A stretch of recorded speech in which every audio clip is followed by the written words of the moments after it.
In this video clip, I'm going to look at the didactics of teaching keys and key signatures to your learners.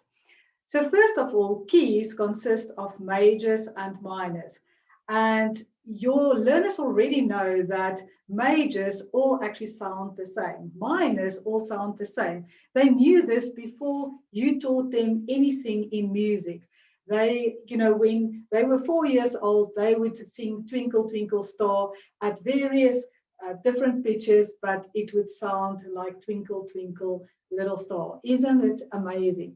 So how does it actually work? So majors and minors are the foundation of our tonal system. So our tonal system is all about structuring notes around one important tone, and that note is the tonic. Okay, so that's why we call it the tonal system. It all our notes relate to the specific note, the tonic. Now, the tonic serves as point of reference for all our other notes. So they relate to the tonic in a specific way. So our ears pick up a pitch and then it relates it to the tonic. Then our brains also know that we have to make certain changes to keep that same structure if we transpose it to different pitches.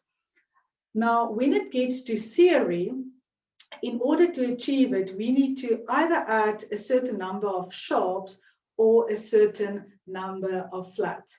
And of course, the easiest way to familiarize your learners with it is to introduce the rhyme Father Charles. And then when they're a bit more advanced, when they really have a solid understanding of keys and key signatures, you can go into more detail. Where does Father Charles comes from? It comes from the cycle of fifths, where all keys are spaced perfect fifths apart. And here on the board, I've actually drawn C major, and then it went into G major for a specific reason. Now, like I said, the cycle of fifths show us that all our keys are spaced perfect fifths apart.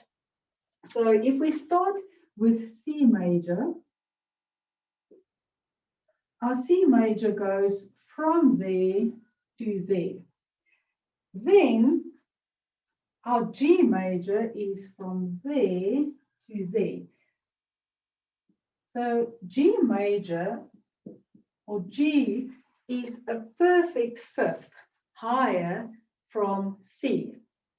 Then when it gets to the flats, it's not a perfect fourth, because when we look at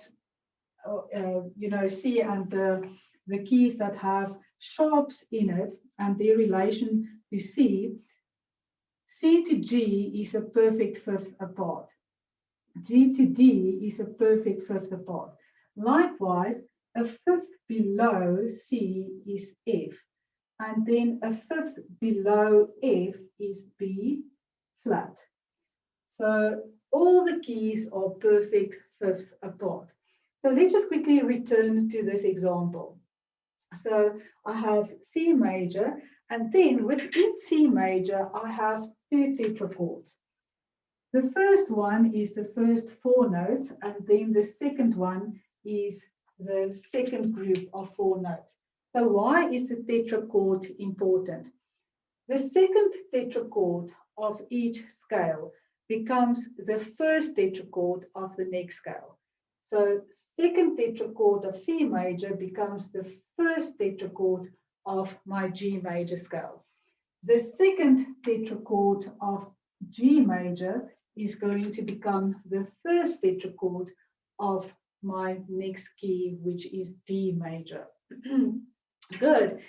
Then just in terms of explaining minor keys to your learners, tell them that each major, and I'm sure you're doing this already, but each major has got a relative minor. And the word relative means they've got something in common. You and your cousin has got the same nose or whatever, but you share X a number of qualities and characteristics. So what your major and relative minor shares is its key signature. Good. And how do we work it out? Very easy. You take them to the piano. And you always start with the easiest example, of course, and that is C major. So if you count 3 semitones to the left, so you have to go from C to B, that's a semitone. From B to B flat, that's a semitone. From B flat to A, that is a semitone. Then also make them aware of the fact that there must always be one letter name in between. So it's C major and its relative minor is A minor, and we have the B in between. The reason for it is if you look, for example, at keys like B major, if you count 3 semitones to the left, you're going to get to the G sharp. But the question is it G sharp or is it A flat? Now, first of all, remember the two keys have their key signature in common. Okay, that's why they are relative keys. So they have to have the same key signature. But your learners don't always remember this. So they might say the relative minor of B major is A flat minor, and that's not true. So that's why you have to teach them that there must be one letter name in between. And then they're not going to have any issue knowing is it G sharp or is it A flat. Then the next thing is when it gets to writing key signatures, you'll see that at the top I wrote all the sharps that you get in, so for, well, C major. And you have to tell them explicitly that there's a particular order that you write the sharps or flats in, and that these sharps and flats also occur at a specific place on the staff. So we're always going to start with F sharp. After that, we're going to have C sharp. The F sharp is always going to be at the top. And then we're going to go down to the C sharp, up to the G sharp, down to the D sharp, down to the A sharp, up to the E sharp, and then down to the B sharp. So this can be confusing. So I always tell my kids that it's zigzag, zig, zigzag. And that sounds weird, but they remember this. Okay, so it's zigzag, zig, zigzag, something like that. Okay, and then you use exactly the same pattern. So the order in which you write it and the place that you write it for the treble clef, the bass clef, and the alto clef. Of course, with the bass clef and the alto clef, like you can see here, I just need to write the sharps at a different place on my staff. Okay, but you understand how that works. Maybe I can just mention something here with the alto clef.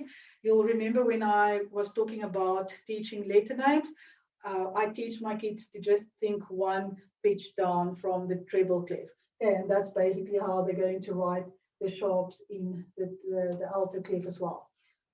Now, there are normally exceptions to the rule, and our exception here is the tenor clef. So in the tenor clef, we still have the same order, but the placement is different. We have the F sharp here, and then from there, it just goes up, down, up, down, up, down. So it's just zigzag, zigzag, zigzag. Okay. Now, the reason for that is if you're going to start at the top, you'll see that your key signature is going to go into ledger lines and spaces. Then when it gets to the placement and the order of your flats, again, same order, same placement for all your clefs. Okay, so that's what's nice about the flat. And like you know, we have our B flat on the middle line, then we go up, down, up, down, up, down. Okay, zigzag, zigzag pattern again. Then when they write the key signature, it's important to also teach them about what comes first. We always first have the clef, then we have the key signature, then we have the time signature. It's alphabetical. So clef, C, and then your key signature, K, and then your time signature, T. That helps them to actually write it in the correct order. Then also the difference between with and without key signature. With key signature at the front. Without, not at the front, but as accidentals in front of the various notes. Then the last thing that I would like to quickly go into in terms of keys is to determine the key. The question asks you to, they give you an example and they say determine the key of the following extract. So the first thing that they need to look at is the key signature. Then they look at the last note, if it's a melody. If it's, say, a 4-part piece, they look at the last chord, which should be the tonic. Then if it's in a minor, of course, you are going to most likely have the raised leading tone. Tell your kids it's a chromatic note. And the reason for it, it's not in the key signature. So it's not a given that you're always going to have the raised leading tone in a piece. Sometimes you might just have the normal leading tone. Then if they're still unsure about what key it is, maybe the extract was taken from the middle of a piece, then they can also look at the treatment of the leading tone. So the note that precedes and follows the leading tone, there are specific rules when it gets to it. It will either be the scale degrees 6, 7, 8, 8, 7, 6, 8, 7, 8, or sometimes you will have a downward sleeve from 4 to the leading tone and then it moves to the tonic.